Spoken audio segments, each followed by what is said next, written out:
Good morning and welcome to a special edition of This Week, one-on-one with the Commander-in-Chief. At this defining moment of the Obama presidency, this is not a world we should accept. This is what's at stake.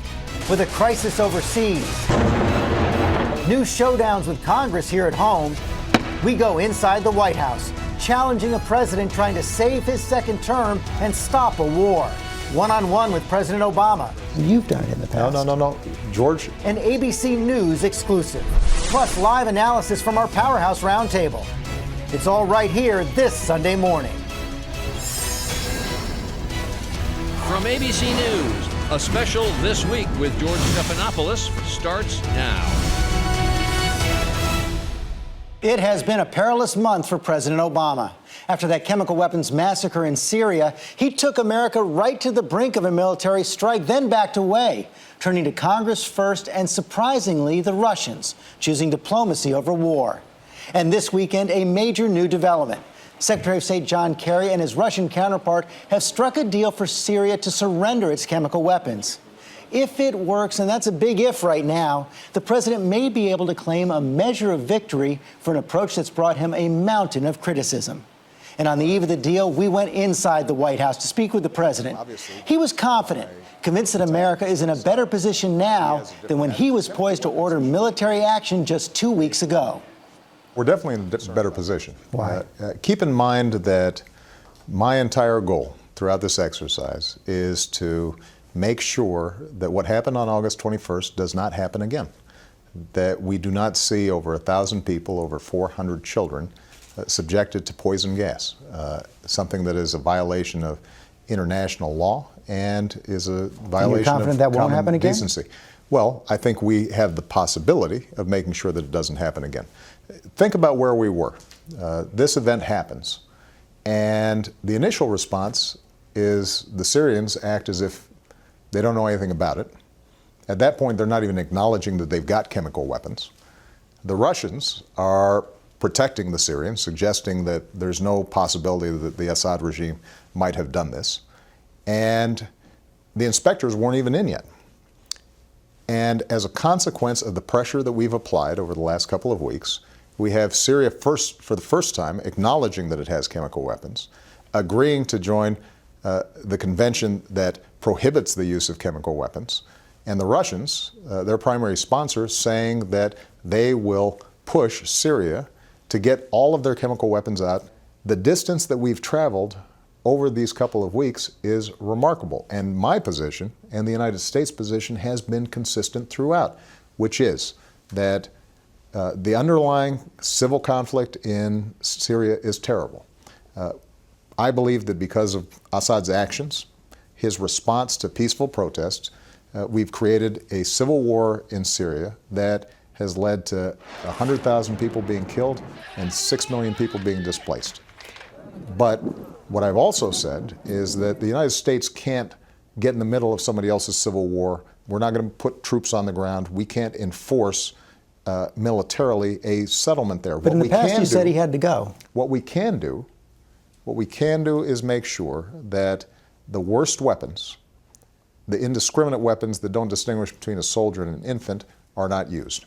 And if we get that accomplished, then we may also have a foundation to begin what has to be an international process in which Assad's sponsors, primarily Iran and Russia, recognize that this is terrible for the Syrian people, and they are willing to come in a serious way to arrive at some sort of political settlement that would deal with the underlying terrible conflict that's taking place. And President Putin has become your unlikely partner. Yeah. In this. And, you know, even in this op-ed, which has stirred up a lot of controversy here in the United States, he said there's every reason to believe that the rebels are the ones who use the chemical weapons. So does that tell you he's willing to lie to protect Assad? Well, nobody around the world takes seriously the idea that the rebels were the perpetrators of this attack. He wrote it in the New York Times. Well, I understand. What I said is nobody around the world takes seriously the idea that the rebels perpetrated this attack. Now, what is true is that there are radical elements in the opposition, including folks who are affiliated with al-Qaeda, who, if they got their hands on chemical weapons, would have no compunction using them in Syria or outside of Syria. And part of the reason why we've been so concerned about this chemical weapons issue is because we don't want those folks getting chemical weapons any more than we want Assad to have chemical weapons. And so the best solution is for us to get them out of there. But with respect to Mr. Putin, I have said consistently that where the interests of the United States and Russia converge, we need to work together. And I talked to Mr. Putin a year ago, saying to him, the United States and Russia should work together to deal with these chemical weapons stockpiles and to work to try to bring about a political transition inside of Syria. But do you trust he has the same goal? Do you really trust that? I don't think that Mr. Putin has the same values that we do. And I think, obviously, by protecting Mr. Assad, he has a different attitude about the Assad regime. But what I've also said to him directly is that we both have an interest in preventing chaos. We both have an interest in preventing terrorism. The situation in Syria right now is untenable. As long as Mr. Assad's in power, there is going to be some sort of conflict there, and that we should work together to try to find a way in which the interests of all the parties inside of Syria, the Alawites, the Sunnis, the Christians, that everybody is represented, and that there is a way of bringing the temperature down so that the horrible things that are happening inside the country are continuing to happen. And I think there's a way for Mr. Putin, despite me and him having a whole lot of differences, to play an important role in that. And so I welcome him being involved. I welcome him saying, I will take responsibility for pushing my client, the Assad regime, to deal with these chemical weapons, because I think that if, in fact, not only Russia gets involved, but if potentially Iran gets involved as well in recognizing that what's happening there is a train wreck that hurts not just Syrians but destabilizes the entire region. Aren't you worried at all that Putin is playing for time and playing you? Well, Ronald Reagan said, "Trust but verify," and I think that that's always been the experience of U.S. presidents when we're interacting with first Soviet leaders and now Russian leaders. Mr. Putin and I have strong disagreements on a whole range of issues, but I can talk to him. We have worked together on important issues. The fact of the matter is that we couldn't be supplying all of our troops in Afghanistan if he weren't helping us in transporting those supplies through the northern borders of Afghanistan. So there are a whole range of areas where we currently work together. We've worked together on counterterrorism operations. And so, this is not the Cold War. This is not a contest between the United States and Russia. I mean, the fact of the matter is that if Russia wants to have some influence in Syria post-Assad, that doesn't hurt our interests. I know that sometimes this gets framed or looked at through the lens of the U.S. versus Russia. That's not what this is about. What this is about is how do we make sure that we don't have the worst weapons in the hands either of a murderous regime or, in the alternative, some elements of the opposition that are as opposed to the United States as they are to Assad. This weekend, after intense talks, the U.S. and Russia hammered down a deal. Providing this framework is fully implemented, it can end the threat these weapons pose not only to the Syrian people, but also to their neighbors, to the region. It calls for Syria to admit international inspectors by November and to allow its chemical weapons to be destroyed starting next year. But President Assad has not yet endorsed the deal, and the rebels fighting his regime fear it will empower him. If 1 year from now, Assad is in the process of surrendering his chemical weapons, but he's strengthened his hold on power, is that a victory? Well, the chemical weapons issue is the issue I'm concerned about first and foremost, simply because that speaks directly to U.S. interests.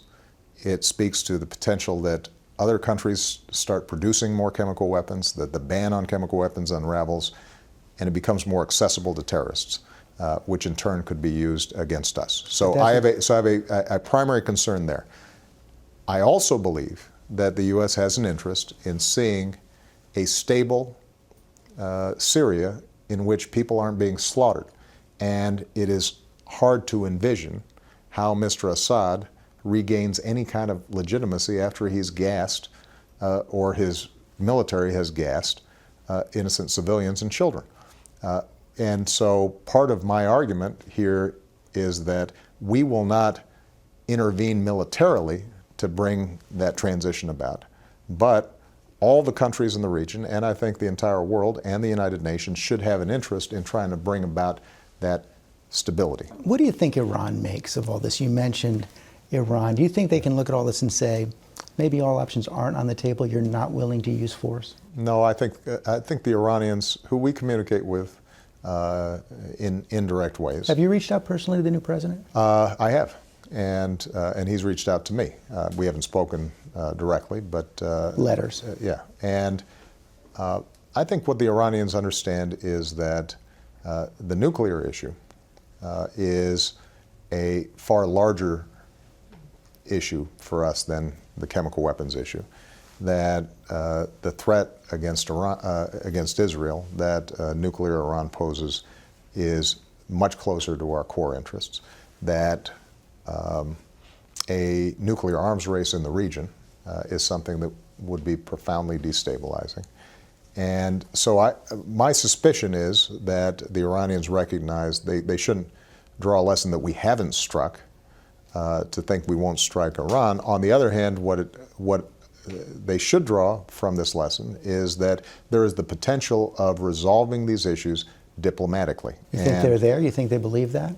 I think they recognize, in part because of the extraordinary sanctions that we've placed on them, that the world community is united when it comes to wanting to prevent a nuclear arms race in the region. And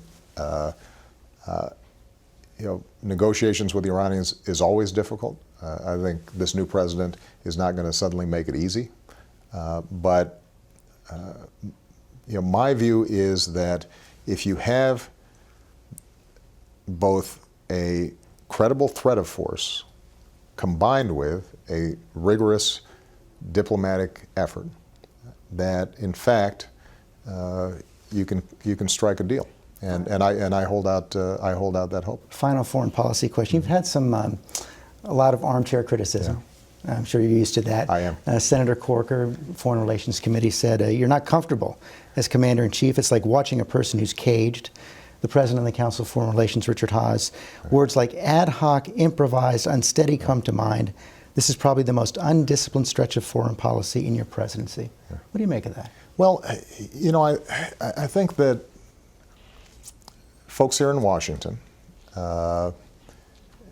like to grade on style, right? And so had we rolled out something that was very smooth and disciplined and linear, they would have graded it well even if it was a disastrous policy. We know that because that's exactly how they graded the Iraq war until so this doesn't change your view of President Bush? No, what it says is that I'm less concerned about style points. I'm much more concerned about getting the policy right. And what I've said consistently throughout is that the chemical weapons issue is a problem. I want that problem dealt with. And as a consequence of the steps that we've taken over the last 2 weeks to 3 weeks, we now have a situation in which Syria has acknowledged it has chemical weapons, has said it's willing to join the Convention on Chemical Weapons, and Russia, its primary sponsor, has said that it will pressure Syria to reach that agreement. That's my goal. And if that goal is achieved, then it sounds to me like we did something right. Tonight, stocks plummet. The worst day on Wall Street in 6 years as one of Wall Street's largest investment firms goes bankrupt and another is bought out. That was 5 years ago today when Lehman Brothers collapsed, sparking the worst financial crisis since the Depression. 5 years later, most Americans aren't convinced that we've recovered from it. And I challenge the president with that concern. 5 years out, let's take stock. I'm looking at the cover of Time magazine this week. It says how Wall Street won. And we've got polls showing that 2/3 of the country still think we're going in the wrong direction, think the economy is no more secure. What do you say to those Americans who think Wall Street is winning, but they're not. Well, let's think about where we were 5 years ago. The economy was on the verge of a Great Depression. In some ways, actually, the economic data and the collapse of the economy was worse than what happened in the 1930s.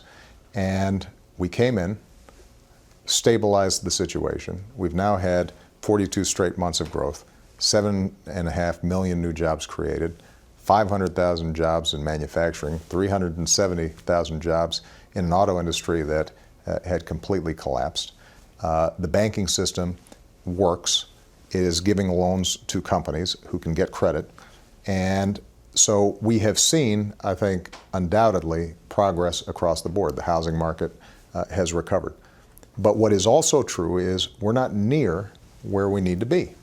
And part of it has to do with a whole bunch of long-term trends in the economy where the gains that we've made in productivity and people working harder have all accrued to the people at the very top. 95% of the gains to the top 1%. That is so striking. It is. And the folks in the middle and at the bottom haven't seen wage or income growth, not just over the last 3-4 years, but over the last 15 years. And so everything that I've done has been designed to, number one, stabilize the economy, get it growing again, start producing jobs again. Number two, trying to push against these trends that have been happening for decades now. That's why we made sure that we had a tax system that was a little bit fair by asking people to pay more at the top. That's what the Affordable Care Act, healthcare reform is about, is making sure that folks who have been left out in the cold when it comes to healthcare are able to get healthcare. That's why we strengthened the entire banking system so that too big to fail is far less likely to be in place if, heaven forbid, there's a crisis the next time. Because we've said, banks, you've got to double the amount of capital that you have so that you can absorb losses when you have them, so taxpayers aren't bailing you out.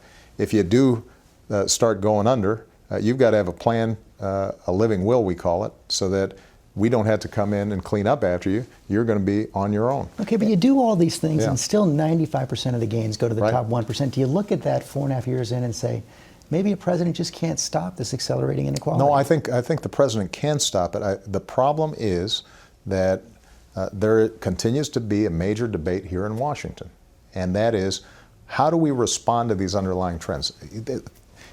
If you look at the data, a couple of things are creating these trends. Number one, globalization, right? Capital, companies, they can move businesses and jobs anywhere they want. And so they're looking for the lowest wages. That squeezes workers here in the United States, even if corporations are profitable. Technology. If you go to a lot of companies now, they've eliminated entire occupations because they're now robotized. We don't have travel agents. We don't have bank tellers. That's bigger than Washington. Right. So there's a whole bunch of stuff that's happening in the marketplace. But if we have policies that make sure that our kids are prepared for higher skilled jobs, if we have policies that make sure that we're rebuilding our infrastructure, because a robot can't build a road, and we need new ports and a smarter electricity grid. If we're making investments to make sure that research and development continues to happen here, if we have tax breaks for companies that are investing here in the United States as opposed to overseas, all those things can make the situation better. It doesn't solve the problem entirely, but it pushes against these trends. And the problem that we've got right now is you've got a portion of Congress whose policies don't just want to leave things alone. They actually want to accelerate these trends. There's no serious economist out there that would suggest that if you took the Republican agenda of slashing education further, slashing Medicare further, slashing research and development further, slashing investments in infrastructure further, that would reverse some of these trends of inequality. The stalemate may lead to something even more disastrous. It's deja vu all over again here in Washington. You're a couple weeks away from a government shutdown, few weeks away from a possible default one more time. Okay. Speaker Boehner says, listen, you just have to sit down and negotiate with me. Are you still absolutely refusing to talk in any way, shape, or form? No. Keep in mind my position here, George, because I have been through this a couple of times with Speaker Boehner. What I've said is, with respect to the budget, we've presented our budget, and now it's the job of Congress to come up with a budget that keeps our long-term trends down or our current trends of reducing the deficit moving forward, but also allows us to invest in the things that we need to grow.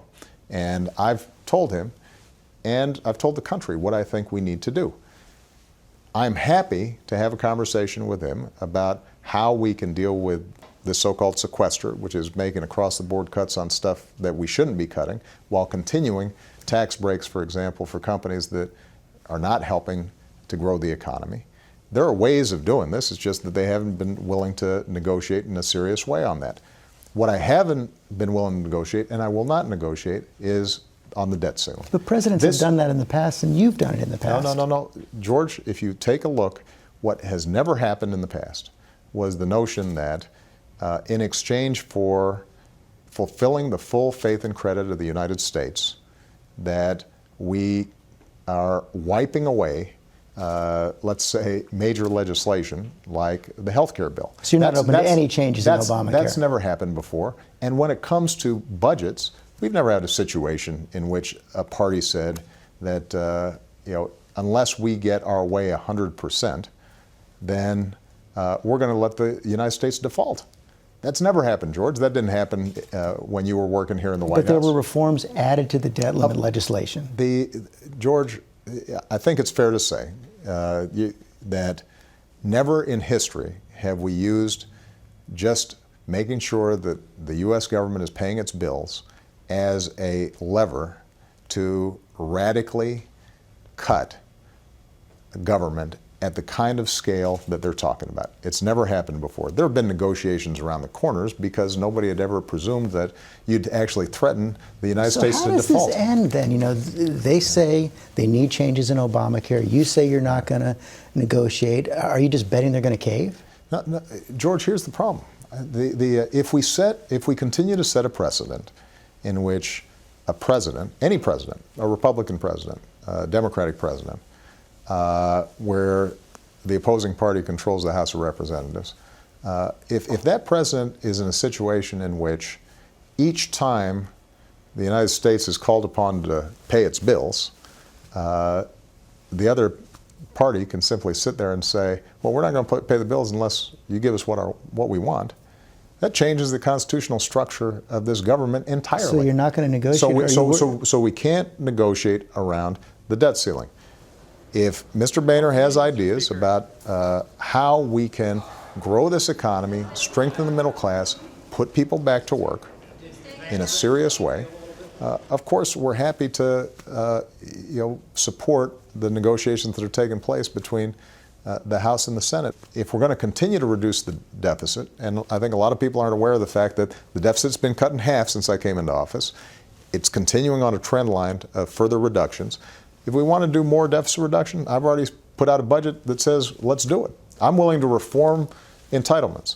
I'm willing to cut out additional waste that may be there. But what I also think we should be doing is eliminating corporate tax breaks that nobody can defend, but keep on reappearing each year in the budget. If we are serious about it, there's no reason that we can't do it and do right by the country. How about beyond the deficit? You were reelected a little more than a year ago. 332 electoral votes, 51% of the vote. First president since Eisenhower to do it twice. You put gun control at the top of the agenda, immigration reform, climate change. All of it stalled or reversing. How do you answer the argument that beyond the deficit, this has been a lost year, and how do you save it? Well, on immigration reform, for example, we got a terrific bipartisan vote out of the Senate. You had Democrats and Republicans in the Senate come together, come up with a bill that wasn't perfect, it wasn't my bill, but got the job done. It's now sitting there in the House. Not going anywhere. Well, but what I will say is this. If Speaker Boehner put that bill on the floor of the House of Representatives right now, it would pass. It would pass. So the question then is not whether or not the ideas that we've put forward can garner a majority of support, certainly in the country.